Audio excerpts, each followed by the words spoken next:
Olá, boa tarde. Eu sou Etel Corrêa e este é o Jornal da Alterosa que está no ar. Obrigada pela companhia. Tragédia em festa de noivado na região leste de Belo Horizonte. Ladrões invadiram uma casa para roubar e atiraram contra 3 pessoas. Uma das vítimas era um policial civil que foi socorrido, mas morreu no hospital. A noiva e um primo dela também foram atingidos. Veja. No Hospital João 23, a movimentação de policiais civis e militares era grande. Wilber Vinícius da Silva, de 30 anos, foi socorrido ainda com vida, mas morreu ao dar entrada no pronto-socorro. Este PM, que atendia a ocorrência, foi quem socorreu o investigador. Nós chegamos lá, eles estavam tentando prestar os primeiros socorros. A primeira providência que nós tomamos foi colocar o Wilber na nossa viatura e correr em direção ao hospital de pronto atendimento. O policial civil foi baleado nesta casa do bairro Boa Vista, região leste de Belo Horizonte. Wilber participava de uma cerimônia de noivado. A festa já estava no fim. Segundo a família, o policial civil ajudava o noivo a guardar os carros na garagem. Foi nesta hora que 4 criminosos se aproximaram. Um deles, armado, anunciou o assalto. Ele queria o carro mais caro. No momento da confusão, um dos comparsas começou a agredir a namorada do investigador. Foi aí que ele reagiu. Ele entrou dentro da residência e acredito que o assaltante constatou que ele era policial, a arma dele está no quarto. E os dois começaram a luta corporal. Houve vários disparos contra ele, onde o mesmo veio ser atingido. Segundo os militares, as cápsulas encontradas no quarto confirmam que houve troca de tiros entre os bandidos e o policial. O quarto estava com muitas marcas de tiro e estava com muitas cápsulas deflagradas. E desses projéteis, alguns eram de calibre de 9mm, outro .40. Durante o tiroteio, os disparos também atingiram a noiva e um primo da família. Os dois passaram por cirurgia no Hospital João 23 e estão no CTI. Dos nossos governantes, né? Eles estão brincando com segurança pública, estão fingindo, né?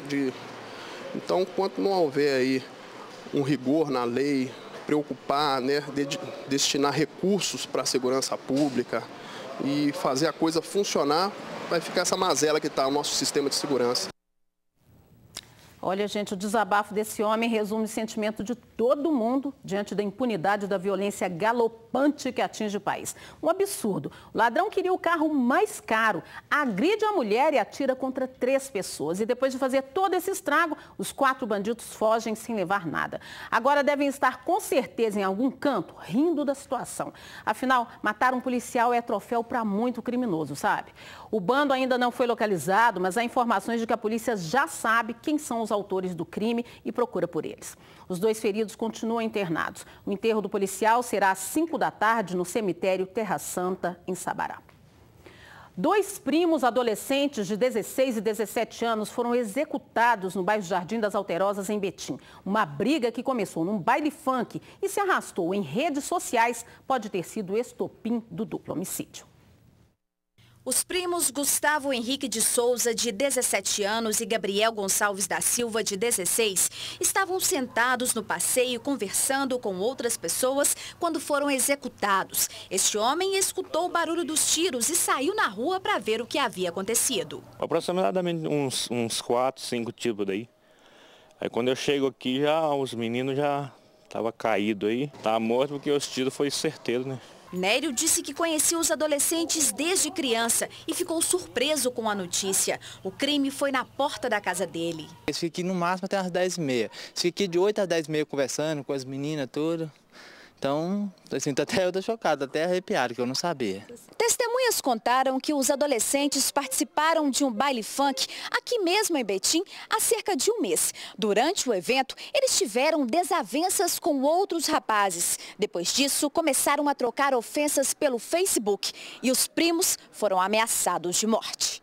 Foi briga de Facebook, em relação a Facebook, com amigos dele. Outras testemunhas que não quiseram gravar a entrevista disseram que o assassino estava em um carro vermelho. Ele parou o veículo perto da casa onde moravam Gustavo e Gabriel e atirou contra os menores a queima-roupa. O homem fugiu e, segundo a polícia, ainda não foi preso. Segundo vizinhos, as vítimas participavam de um grupo de dança de funk, trabalhavam e não tinham envolvimento com drogas. Os meninos eram totalmente retos, eles são muito gente boa, não mexi com isso. Eram os meninos bons, os meninos até respeitador. E em Boa Esperança, no sul do estado, 2 adolescentes foram detidos depois de tentarem assaltar uma joalheria. Veja agora com exclusividade as imagens de toda a ação. Já passa das 9 horas da manhã quando os 2 menores, ambos de 17 anos, chegam na loja. Um deles, o de blusa preta, resolve experimentar cordões de prata. Um dos menores resolve entrar no balcão. Armado, ele anuncia o assalto. E mesmo sem o proprietário ter qualquer reação, os criminosos começam a agredi-lo. O jovem de blusa branca já retira um saco preto e começa a recolher as mercadorias. O outro puxa o proprietário da loja pela camisa. O homem não reage e mesmo assim continua sendo agredido covardemente. O empresário chega a levar uma coronhada. Um dos jovens é encarregado de vigiar o comerciante. Do lado de fora, o menor de blusa branca aproveita para fazer a limpa. O empresário tinha no bolso um controle com botão de pânico. Durante o crime, ele foi acionado. A polícia militar chega e a ação é rápida. Do lado de dentro, repare que o menor joga a arma debaixo de uma mesa antes de sair e ser rendido pelos militares. Os menores são algemados. O empresário Vladimir João Teló, de 55 anos, aparece nas imagens bastante ensanguentado. Depois do crime, era possível ver os estragos que ficaram na joalheria. É de partir o coração. Na hora que eu vi as imagens, me deu muito ódio. Ela conta que o pai está em casa se recuperando. Esta foi a 3ª vez que o local é alvo de bandidos. Tá bem triste, né? Que a gente fica com uma insegurança danada, com medo de trabalhar. Que violência gratuita, né? São menores só na idade, né? Um jovem de 20 anos que aguardava esses 2 menores num carro para a fuga também foi preso. Crime chocante na zona da Mata Mineira. Um taxista foi atender a uma corrida e acabou morto junto com a filha de apenas 5 anos. Os corpos foram encontrados carbonizados numa trilha em Santa Bárbara do Monte Verde. O estepe e a gasolina do carro foram usados para queimar as vítimas. Veja. Rosiane, que é da família das vítimas, buscava informações na PM quando recebeu a notícia. Acharam os 2 queimados. Não é os 2, a gente não tem certeza. O drama da família do taxista Natanael e da filha Gabriele, de 5 anos, chegou ao fim na tarde de domingo. Os corpos foram encontrados nesta estrada de terra na zona rural de Santa Bárbara do Monte Verde. O pai estava sobre a filha e em cima dos 2 havia o pneu estepe do carro e eles estavam carbonizados. A Polícia Militar sabia do desaparecimento dos 2 em Bom Jardim de Minas, a cerca de 100 quilômetros de Santa Bárbara. Uma conta de luz encontrada no local também ajudou a ligar os 2 casos. O fato de haver uma criança e um adulto, nós chegamos à conclusão de que seriam as pessoas desaparecidas. A Polícia Militar de Lima Duarte, a 50 quilômetros de Bom Jardim, encontrou um carro todo queimado na comunidade de Manejo. Uma garrafa de refrigerante com cheiro de combustível estava no local.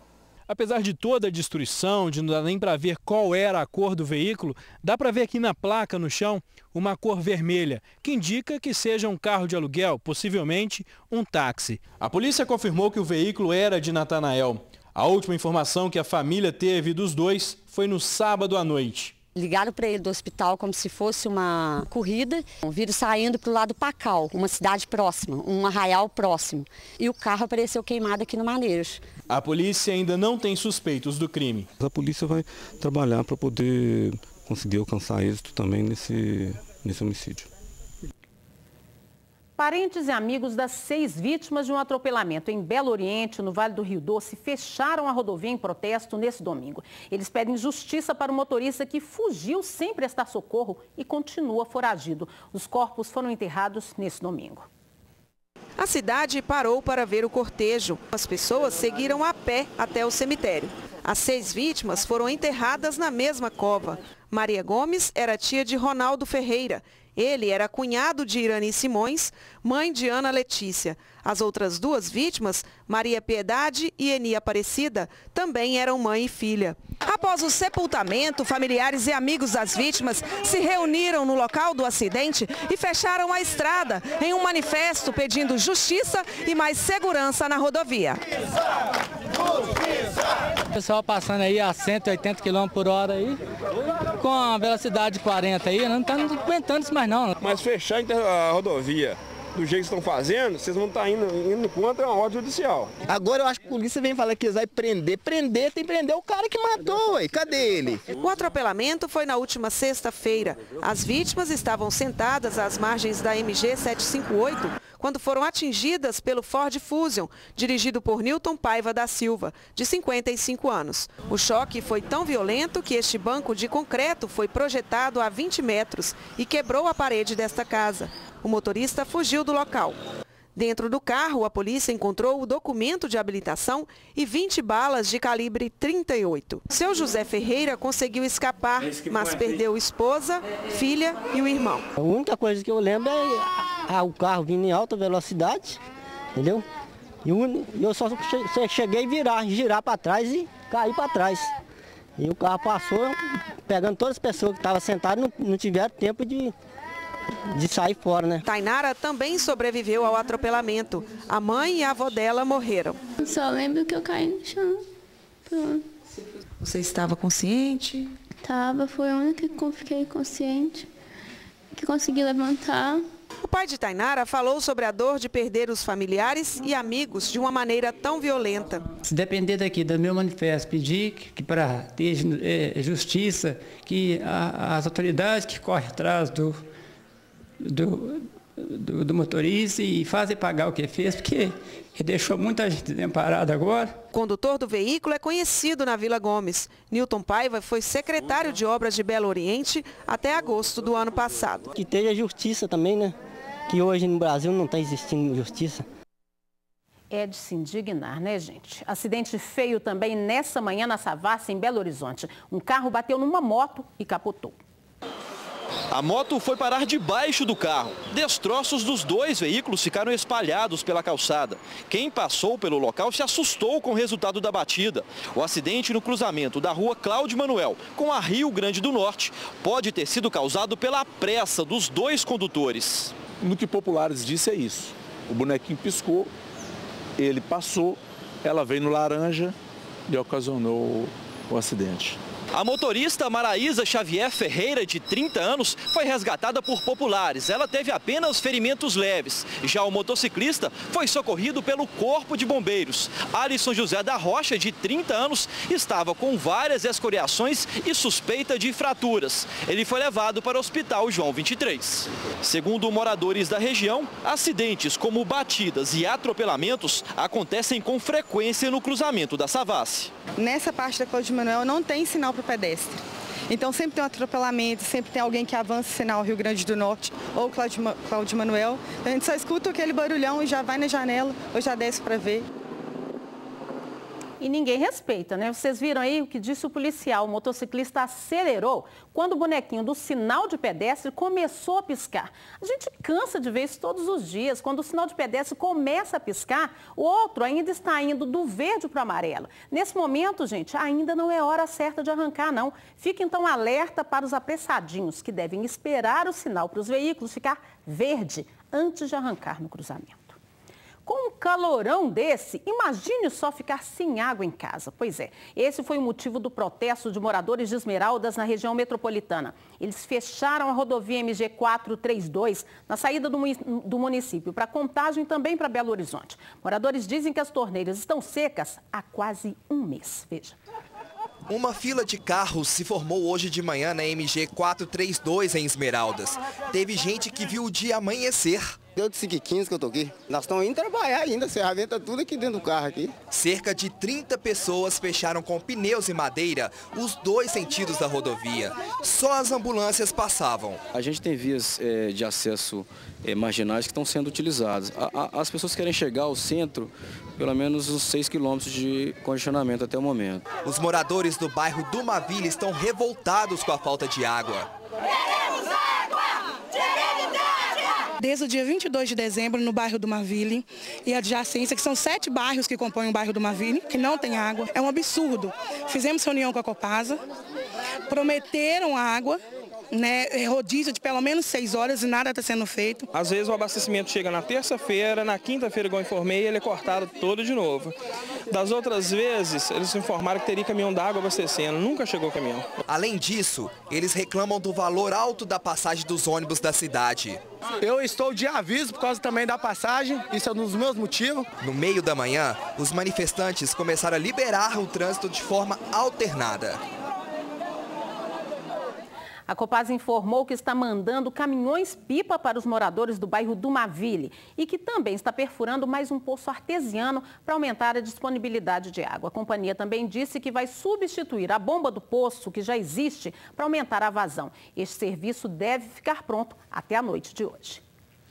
Um dos piores gargalos do trânsito na capital está no cruzamento da Avenida Pedro II com o anel rodoviário. É ruim para os motoristas e também para os passageiros que precisam pegar ônibus num ponto sem banco nem cobertura. Avenida Pedro II, cruzamento com o anel rodoviário e Avenida Tancredo Neves. De acordo com especialistas em mobilidade urbana, esse é um dos piores gargalos do trânsito de Belo Horizonte. Aqui realmente é complicado, né? Esse pedaço aqui sempre foi desse jeito mesmo. Isso é falta de organização, né? E consideração com os motoristas. Tá muito difícil aqui. Todo dia de manhã tá agarrado esse trânsito aqui, é bem complicado mesmo. O trânsito por aqui, principalmente nos horários de pico, é intenso e gera longos congestionamentos. Mas, de acordo com este especialista, há solução para o problema. Isso aqui precisa da eliminação daqueles sinais ali atrás e a utilização desse vão central da Avenida Pedro II como pista e não como canteiro central. Ficariam 5 pistas do lado de lá e 5 pistas do lado de cá. A situação neste trecho da Avenida Pedro II também está ruim para os pedestres. A calçada está em péssimas condições e oferece riscos. Um lugar desse aqui que todo dia a gente passa, entendeu? Corre risco de machucar, torcer o tornozelo, cair ali na avenida, ser atropelado. Acreditem, este trecho aqui na marginal do anel rodoviário é um ponto de ônibus. Não tem banco, os passageiros esperam pelo coletivo em pé.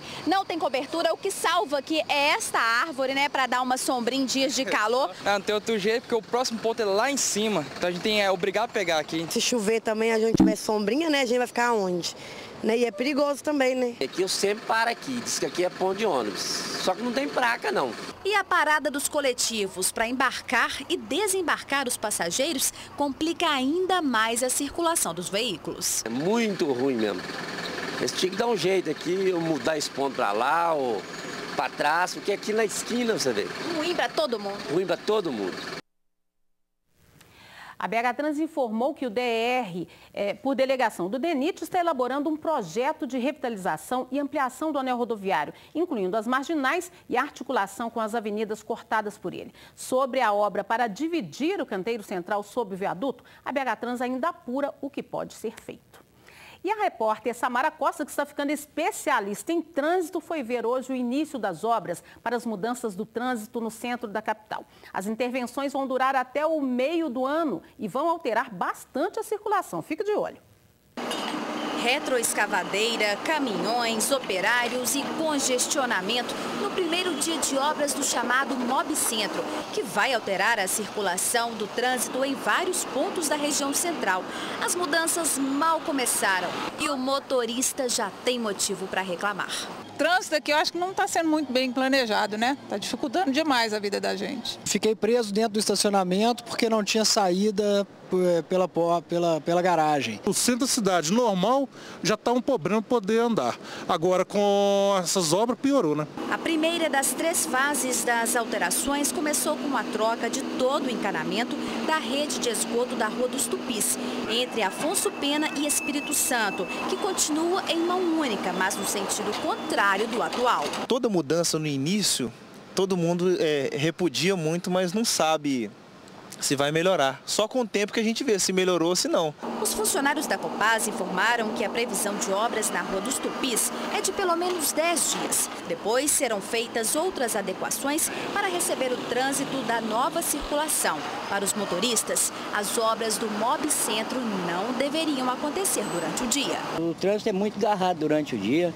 À noite facilita mais um pouco, né? Jamais de dia, isso atrapalha demais o trânsito. O trânsito já está complicado. Com essas obras a tendência é atrapalhar mais. Eu acho que é uma madrugada que tem que ser feita. Trabalhar igual São Paulo.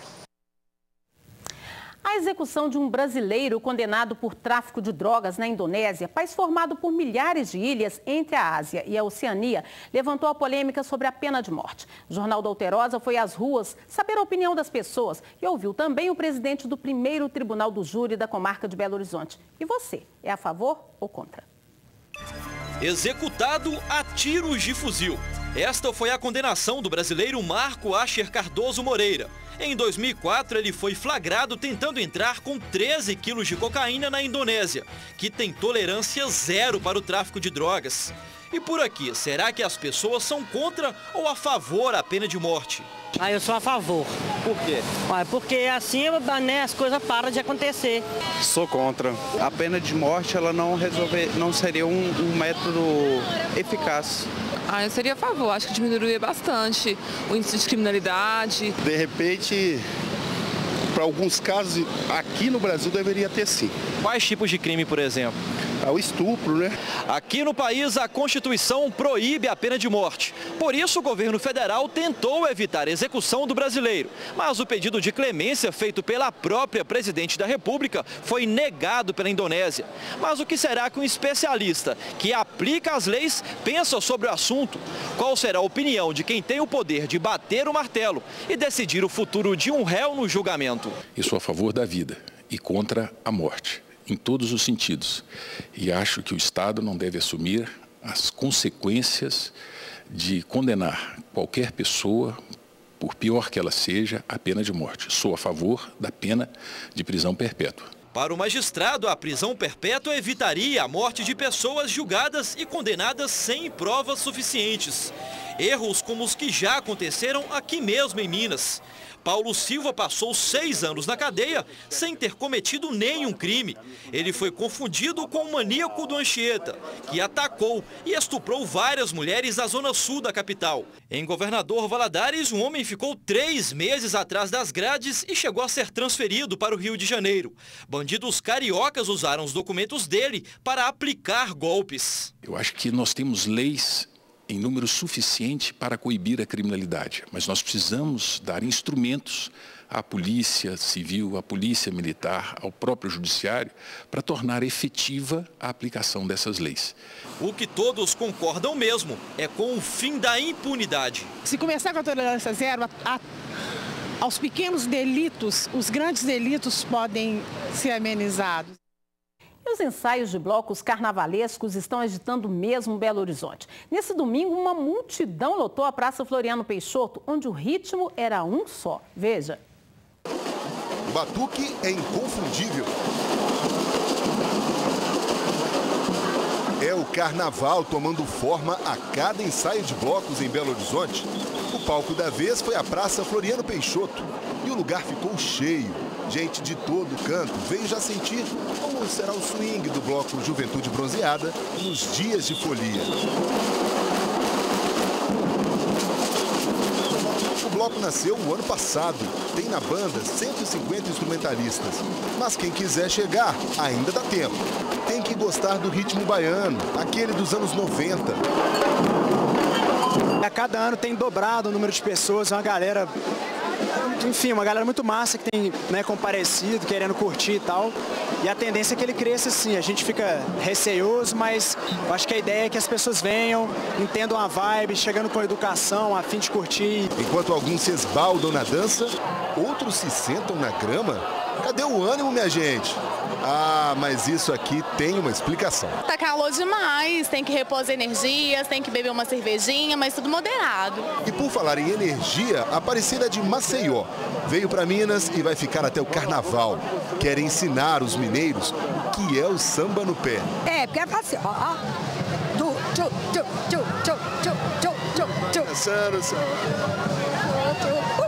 A música tá é a arte, tá no ritmo.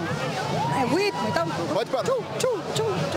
É, tem que dançar. Se o ensaio assim já está ficando lotado e ainda falta pouco menos de um mês para a festa, imagina no dia. Isso aqui me dá muita energia, me dá muita axé, isso renova, entendeu? O carnaval ainda vai chegar ainda. Mas eu já tô no carnaval!